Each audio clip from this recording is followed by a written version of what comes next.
You need to watch this if you struggle with believing in the paranormal.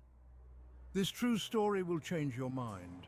It's a tale that has been whispered about for decades, a story that has left an indelible mark on the annals of American folklore.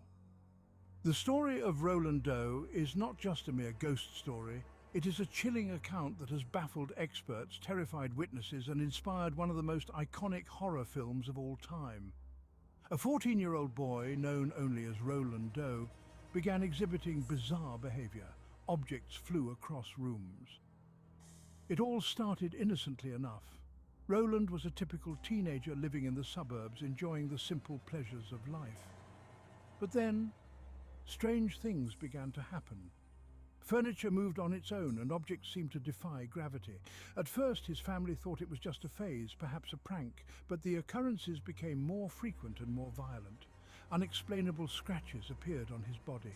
These were not just random marks, they were deep, painful gashes that seemed to appear out of nowhere. Doctors were baffled. They could find no medical explanation for the wounds. The family was at their wits' end. They tried everything. Medical treatments, psychological evaluations, even moving to a new house. But nothing worked.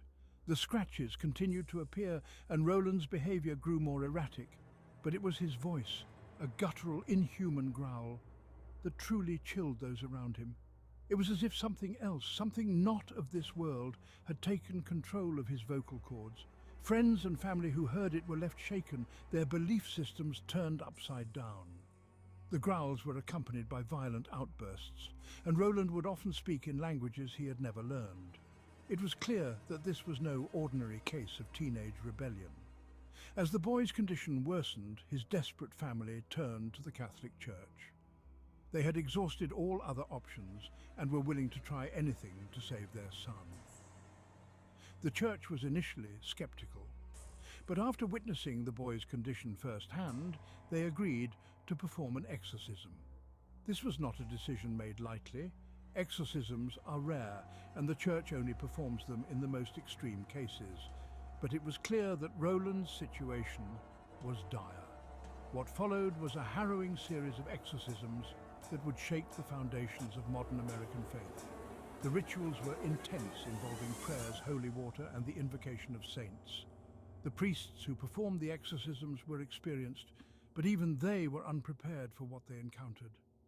Roland would convulse violently, speak in tongues, and exhibit superhuman strength. The exorcisms would last for hours, leaving everyone involved physically and emotionally drained. Witnesses reported seeing the boy's bed vibrate violently. It was as if an unseen force was trying to shake him out of it. The bed would lift off the ground, and objects in the room would fly around as if caught in a tornado. The priests and family members who witnessed these events were left in a state of shock. They knew they were dealing with something far beyond their understanding. Words appeared carved into his flesh. These were not random scratches, they were coherent words and phrases, often in Latin or other ancient languages. The words would appear and disappear, leaving no trace behind. It was as if the entity possessing Roland was trying to communicate, to send a message. The priests took these signs seriously, using them to guide their exorcism rituals. During one session, he broke free from his restraints and ripped a spring from the mattress, slashing a priest's arm. This was a turning point in the exorcism. The priests realized that they were not just dealing with a spiritual entity, but a physical threat as well. They had to take extra precautions to ensure everyone's safety. The exorcisms became more intense, with more priests involved and stricter measures to restrain Roland. The case would later inspire one of the most iconic horror films in history. But the real story is far more terrifying than fiction. The film captured the essence of the events, but could never fully convey the sheer terror experienced by those involved. The real-life exorcism of Roland Doe is a story that continues to haunt those who were there, a story that has left an indelible mark on American culture, far more terrifying than fiction. The events that transpired during Roland's exorcism are the stuff of nightmares. They defy logic and reason, leaving even the most skeptical minds questioning the nature of reality. The story has been passed down through generations, each retelling adding to its mystique. But at its core, it remains a chilling reminder of the unknown forces that may exist in our world. What dark force truly possessed Roland Doe? This question has puzzled experts for decades. Was it a demon, a malevolent spirit, or something else entirely? The Church has its theories, but the true nature of the entity remains a mystery. What is clear, however, is that whatever possessed Roland was powerful and dangerous. It had the ability to manipulate physical objects, inflict harm, and instill fear in those around it. And could it happen again? This is the question that haunts us all. If such a powerful entity could possess a young boy in the 1940s, what is stopping it from happening again?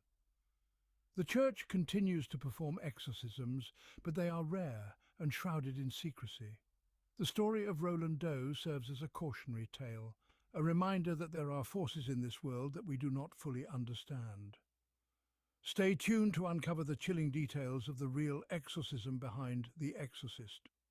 We will delve deeper into the events that transpired, the people involved, and the lasting impact of this terrifying case.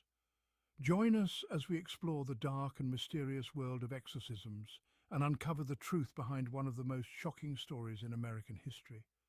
This is not just a story, it is a journey into the unknown, a journey that will leave you questioning everything you thought you knew about the paranormal.